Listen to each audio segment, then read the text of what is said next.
Welcome to lesson 21 on intuition. So this is actually one of the topics I was looking forward to a lot in this course because, developing my intuition was one of the most amazing processes I've been through and really is the crux of this journey. It is basically, the process of listening more for my and to my heart and soul self. Remember, right here in your heart chakra, rather than your left brain, logical, or ego self.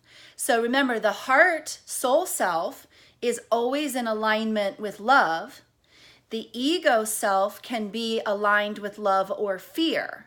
Okay, so remember, the ego is not bad. It's not all bad. It just is sometimes programmed with beliefs that are based in fear, which is the point of this whole exercise or this whole course, is to get more in alignment with love. The heart and the soul self never leaves alignment with love, because that is your soul, the direct extension of the Creator, who is pure love, light, energy. So when you're following your intuition, you're always in alignment with love. When you're following the ego, it could be aligned with love or it could be aligned with fear. Now, regardless of which one you follow, a beautiful thing will happen. You follow the heart and soul aligned with love, you'll get something that comes with that alignment. You follow the ego that might be, in that particular instance, aligned in fear, you receive a beautiful blessing called opportunity that then teaches you and perhaps even initiates healing for that particular belief in fear. So either way you go, you're going to receive a benefit. And remember, that's what moving to 5D consciousness is all about. It's not about being void of challenges, obstacles, or contrast. It's about viewing that from a much different perspective. So you're not going to, enlightened people don't experience complete bliss every single day. They're never not getting contrast again. It's just simply they're viewing it and appreciating it and dealing with it differently. So it doesn't matter if you follow the intuition or you follow the ego.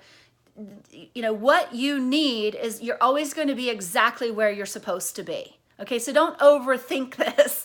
Don't go into the ego mind and start overthinking, am I following the intuition? Am I following the ego? Just learn to recognize what is intuition and what is ego. What is my soul? What is my left brain? Okay, just learn to recognize the difference. And it will take time. It is kind of a difficult process because we have to release the programming. We have to release the social pressure. We have to release all of those things. And that's the main reasons why we have resistance is, first of all, we've been taught that all decisions need to be rationalized. They must make logical sense. And I can tell you right now, working with intuition, a good majority of it doesn't make any logical sense, because a lot of times when we're following the intuition, we don't necessarily have 3D evidence in front of us to sustain the idea or the inspiration or the desire that our intuition is leading us to. Because a lot of these things require trust, and they require just knowing that the universe is working behind. But that kind of decision making is limitless. See, when we are working with our logic, we only have the tools that we can physically see, which means we only have the opportunities and we're only moving in the direction of that which we know, which then means we're working only with things that are right here, right now, that we can see and touch and smell and all of those five senses. That puts limits on how far we can go because we're not utilizing the resources of the universe, which we oftentimes can't use our five senses for. So How do you make the move? And I will tell you, you start one moment at a time. You start learning the difference. For me personally, this may not resonate for you, but if it does, I hope it helps. What I learned with my intuition versus my ego is that when I'm getting a message from my soul, it just is a message. There's no real emotion attached to it. It's just like, okay, that's a message. I want to say it's matter of fact, but it's not even that ingrained. It's not even that much. It's just, okay, there's a message. When I get a message from my brain, there's usually an emotion attached to it. So something will come in and I go, ooh, that doesn't feel right. Or, ooh, that feels weird. Or, ooh, that makes me excited, right? There's an emotion, because our thoughts the thoughts manifest into physical emotions. That's how you know you're having a thought or a belief, because you're having a lot of times an emotional response to it. Not 100% of the time, but most times you can feel, if you look for it, you can feel a little bit of emotion. And so that's really what I learned to do. Also, I can also tell it's my intuition when I say, how does this make me feel? And so if I then look for the emotion for it, okay, if it's from the ego, it's always going to make me feel, either love or fear based on those beliefs. Okay, when I look at a message from my intuition, I say, okay, how does that make me feel? And it's like, okay, I'm sort of detached from that because it wasn't necessarily my thought, it was my intuition. So that is just something for myself. I'd love to hear how you guys are identifying the difference between your intuition and your ego mind. So, if we look at, the heart is considered the seat of the soul in many cultures and is supposed to be the source of your guidance, but you got to learn to trust it. And the reason it's supposed to be the source of your guidance is because it's always aligned in love. See, the ego can be aligned in love, but it's also oftentimes aligned in fear. The soul is always aligned in love. So you can never go wrong when you're following your intuition. Okay? The mind is limited to the 5 senses. We talked about that a few minutes ago. Okay, so that's why it's only got the 3D. Now, I'm not saying throw all logic out. Okay, there's definitely a beautiful place for the ego and the logical mind to come into play. It's just that that's only limited to the 5 senses, whereas your intuition is connected to infinite intelligence, so it is not limited to anything. There are no limits. It's infinite intelligence, and it's connected to everything. One of my great mentors, Sabrier, had recently written an article about intuition, and I just want to read the excerpt here that I copied and pasted with permission for you, because this was really mind-blowing to me and just was so interesting, because the day before I wrote this material, that article showed up. So, once again, there's the universe aligning and conspiring for the greater good. So it says the latest scientific research actually suggests that the heart is far more powerful and influential than we traditionally have given it credit for, which has been a holdover of our patriarchal conditioning over the last 6,000 years that glorifies the mind and logical thinking. Because we've been living in this masculine-driven, patriarchal-driven world, very much in the mind, very much in action. Not the yin is the intuition side, the yang is sort of the critical thinking, the action, the mind side, okay? So research from the HeartMath Institute shows that the heart itself is an intelligent system. And that's interesting, because I was also just listening to a video, and I don't remember which one it was, but they were talking about this particular, spinal injury, a spinal cord disconnection. So modern science would have us believe that everything the body does responds to a signal that's sent from the brain. And so then what happens if the spinal cord is severed? Technically, from medicine's perspective, the signals can no longer go, which is, someone's paralyzed from the neck down, the spinal cord is severed. So the signals no longer go down, yet the heart doesn't stop. There's lots of examples of people who are paralyzed from the neck down with the spinal cord sever, and the signals are no longer going from the brain, yet the heart is still beating. The lungs are still operating, the digestion is still going, everything is still operating. So it's kind of an interesting concept because, remember, every single one of our cells, all of our DNA, all of the genes, all of it has Christ consciousness.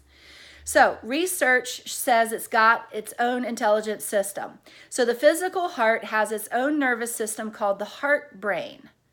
Okay, so the Hartmouth Institute found the heart to be approximately 60 times greater electrically and up to 5,000 times stronger magnetically than the brain.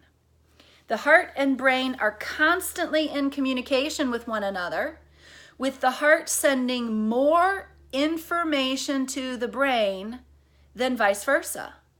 Interesting. So now we're finding information that maybe the brain is not solely in charge. Maybe since the heart is actually sending more information to the brain,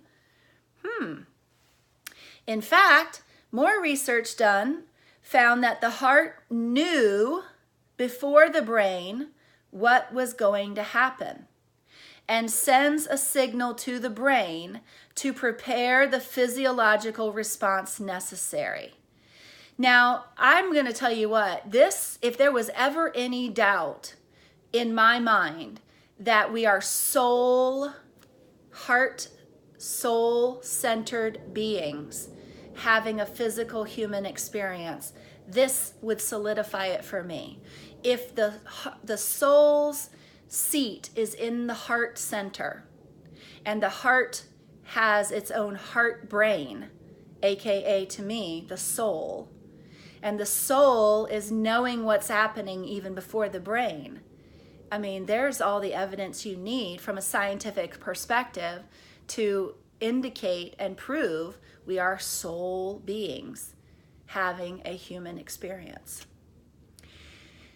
So what was the most mind-boggling about the experiment, which is fully described in the link, is that the heart knew what was coming before the event took place, indicating the heart has precognitive powers and thus using an extra sense outside of the 5 physical senses, which to gather data. And that's why we call, the 6th sense, the soul, the intuition, the ability to see ahead, the 6th sense.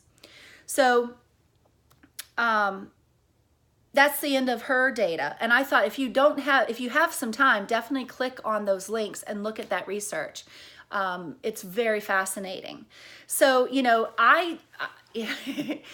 I wrote a blog about, sort of coming out of the spiritual closet. And, the big challenge was, what's going to happen? What are people going to think? How am I supposed to get approval from others? And I'll tell you what, 20 years ago, this journey would have been vastly different than the experience that I've had so far. And so I'm so grateful that, we are in a time right now where using your intuition, accepting that you're a soul, having a temporary human experience is widely more accepted than it ever has been. And, since 2012, when the planet has started to shift, if you look, a lot of templates, constructs, traditional ways of living are being destroyed. All of that is on purpose. We are living in a time, if you look back at lifetimes and the challenges and the obstacles that whole civilizations overcame for the purpose of humanity's growth, you can look at these things, look at wars, look at Holocaust, look at plagues, look at these things and understand those were all done for the purpose of growth of human nature and humanity as a whole. And we're in a very interesting time right now where if we look at, the planet is going to shift eventually out of a law of attraction based universe and into something different. I don't have the exact details. I have not channeled those as of yet. But it is going to go back to more of the Atlantis and Lemurian times where, people didn't have the limitations that we do now. And we are breaking those traditions and breaking those constructs. And, just look at how much we've changed in our belief systems in regards to, the gay community, transgenderism. And I'm not suggesting that, every aspect of those, there's a lot of those things that, things are based in fear in every part of our society and all of our communities. But the whole overarching point is pure love and acceptance, moving out of the fear of any type of personal choice into fully acceptance of everything. And so that overarching theme is quite beautiful. So on your on your personal journey, this is why teaching intuition is difficult, because you've got to overcome your fears and your challenges with it. And there's no one sort of manual that will teach. You just have to start experimenting with it. And keeping an intuition journal is a great way to start. Basically it's using the tools that I've already given you, which is learning to get from the elevator down into your heart self, and then just meeting your higher self. In fact, we're going to do a guided meditation for it. And meeting your higher self, opening that door and just asking questions, asking what you need to know. Asking who your spirit guides are, asking all of those questions. So that's the exercise for this particular lesson, is listen to that meditation. And I'd love to hear about your experience. I'll see you in the next video.